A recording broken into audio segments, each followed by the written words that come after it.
So, I just got back from seeing Winnie the Pooh, Blood and Honey, and I was very excited to see it. I've made many videos about kid icons turned into horror movie killers. It's basically like a whole series at this point. And the first one in this now series was about Winnie the Pooh, Blood and Honey, and the trailer really blew up. Like, for a while there, people, like, everyone was talking about the movie. And it's finally released, and the movie has a ton of flaws. I'm just gonna jump straight into it and say that the writing is terrible. The actual script for the movie, I could tell watching it, was just a bad script. And most of the actors are clearly beginners, and you can very much tell that they just don't know how to act, because they haven't been doing it for a while. The movie is filled with issues, and critics can tear the movie apart, but I still love the movie. And I don't love it because it's a so bad it's good movie. I love it because I think it's just a good movie, because even though it has a bad script and mostly bad actors, there are so many good things about the movie. For one, Winnie and Piglet are surprisingly really great in the movie. They give them a lot of character.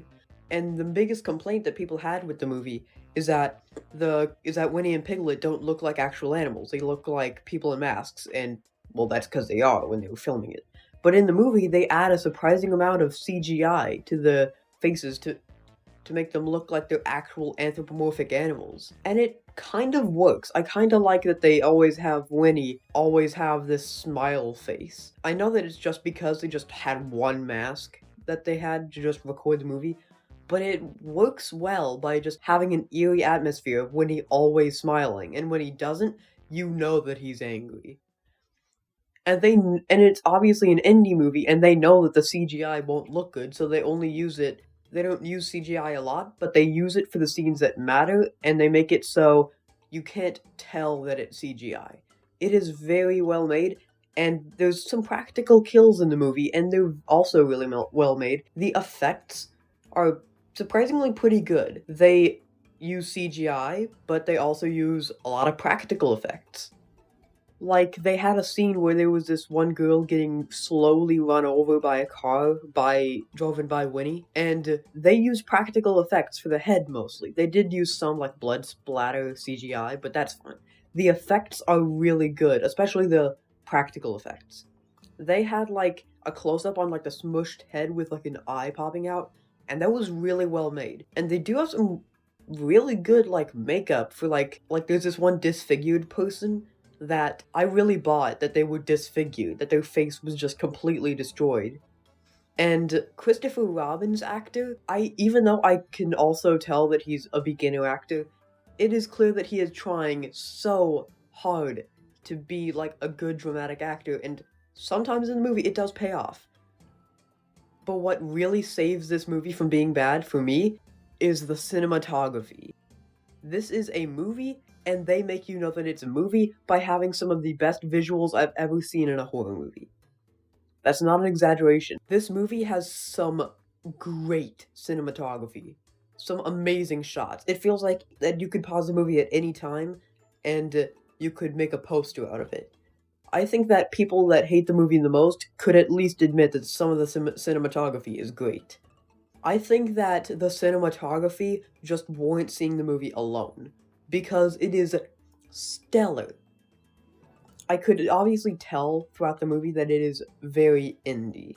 A lot of corners were cut, but it is so clear that the people making this movie wanted to make the movie. They wanted to make a fun movie where Winnie the Pooh kills people, and they succeeded at that. It has some very dumb scenes and some cringe scenes, so much that people in the theater were laughing, but it doesn't ruin the movie. In fact, it makes it kind of better. It makes it more enjoyable. Because I like that they didn't just make it a super dramatic thing. They made it, some of the scenes are genuinely scary, and I didn't expect that for a Winnie the Pooh horror movie. And I love the lore they added. And I know that sounds really stupid now that I say it out loud. Hey everybody, quick! Winnie the Pooh lore just dropped! That sounds just so freaking dumb. but they do add some very interesting lore. They don't just take the original Winnie the Pooh story and just make it so that Winnie the Pooh becomes the killer. They change up the story so that they aren't just figments of Christopher Robin's imagination. They're actual, like, creatures that Christopher Robin just befriended when he didn't know any better. And I love the motivation they gave for Winnie and Piglet wanting to kill any human they come across. Because they could have just had it be that they want revenge on Christopher Robin after he leaves them, but they go more in depth and show that it was more of a psychological thing, where Christopher Robin let these anthropomorphic animal creatures be more human by giving them, like, human foods and teaching them languages. And when he left, they kept that advanced knowledge and the ability to speak, but they had to revert back to animalistic natures, and they had to cannibalize Eeyore. And it showed that they wanted nothing more than to kill any human they came across, because, like, they literally had to kill their friend to survive. And if Christopher Robin stayed there and kept bringing food, they would have been fine. It makes sense why they would want to become these killers, and why they would want to, because their minds are just broken that they had to kill Eeyore. And spoilers, but near the end, Christopher Robin and Winnie the Pooh are, like, standing next to, like, a burning car after, like, the final girl and Christopher Robin crashed. And Winnie the Pooh is, like, about to slit the throat of the final girl, and Christopher Robin is, like, begging Pooh not to. And, like, he's, like, telling Pooh about all their adventures that they had together and about good memories. And Winnie the Pooh just made this, like, sad face. And then, for the first time in the entire movie, said something. Just said the words, then slit the throat of the final girl, which I haven't seen happen in, like, any slasher movie. They usually always have the final girl be the one to survive for the sequels, but no, they kill her off, and Christopher Robin escapes.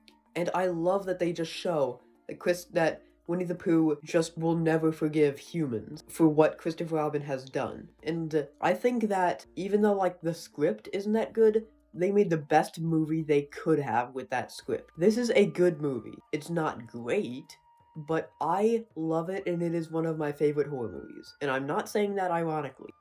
The cinematography is unironically some of the best I've seen in horror, and this is one of the best conversions I've seen from a childhood icon turned into a killer. They really take the basis of the Winnie the Pooh story and change it so that it would make sense that Winnie the Pooh would become a killer.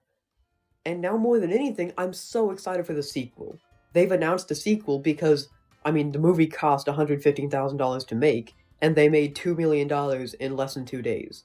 So they're already making a sequel, and I am very excited to see it, because they've said that it's gonna have a budget 5 times bigger than the last one. And I am very intrigued to see what they do, because I think this has so much potential, because it's clear that they had the groundwork to make an amazing movie, like an unironically amazing movie, but they didn't have enough budget for it, and now they do.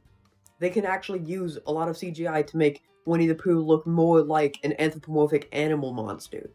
And they can actually have, like, better effects and be able to, like, kill more people. Because they've said in interviews that Winnie the Pooh 2 is going to have hundreds of deaths. And they've also announced a Bambi horror movie and a Peter Pan horror movie. And they've said that they all take place in the same universe, and I am very excited to see the future of what I guess they're calling the Disney horror universe. I think this world has so much potential, and there's so many other public domain characters that they could make movies out of in the style of this movie. Like, Mickey Mouse is entering the public domain January 1st, 2024, so it could be pretty interesting to see what they could do with that, and a Bambi horror movie is perfect. We've seen how they can take the Winnie the Pooh story and make them a killer, and having Bambi just want revenge on hunters for killing her mom is a great motivation. This universe that they've created has so much potential, and I think Winnie the Pooh Blood and Honey is the best way they could have started it. Because it's nowhere near perfect, there are an insane amount of flaws, but as it stands, is a really good slasher movie. And I'm gonna give it a 4 out of 5. Yes, I do think it's that good. But what did you think of the movie? Did you like it? Did you think it was, like, the worst movie ever made? What do you think was the best part of the movie? I'm really interested to see what other people's thoughts on the movie are. So, anyways, thank you so much for watching. Please like and subscribe if you enjoyed this video, and I hope I see you in my next video. Bye!